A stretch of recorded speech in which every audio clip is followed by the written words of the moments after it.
ಏ ಕುರಿ ಆಗದವ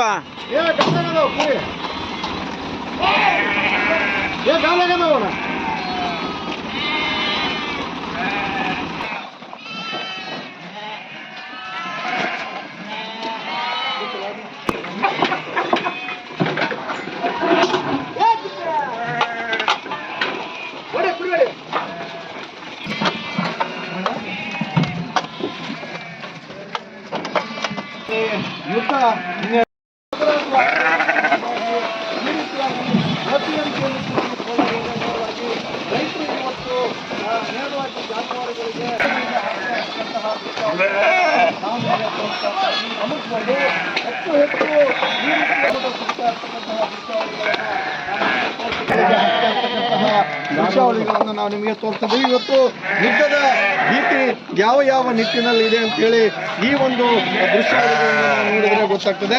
ಭಿನ್ನ ಭಿನ್ನ ರೀತಿಯಾಗಿ ಇವತ್ತು ಯುದ್ಧದ ಎಫೆಕ್ಟ್ ಕೂಡ ಬೀಳ್ತಾ ಇರ್ತಕ್ಕಂಥ. ಹೀಗಾಗಿ ಕೆಂಪು ಸುಂದರಿ ಹೋಯ್ತಕ್ಕಂಥದ್ದಕ್ಕೆ ಇಲ್ಲ ಅಂತ ಕಾರಣಕ್ಕಾಗಿ ಅನಿವಾರ್ಯವಾಗಿ ಆ ಕುರಿಗಳಿಗೆ ಮತ್ತೆ ಸುರೇಶ್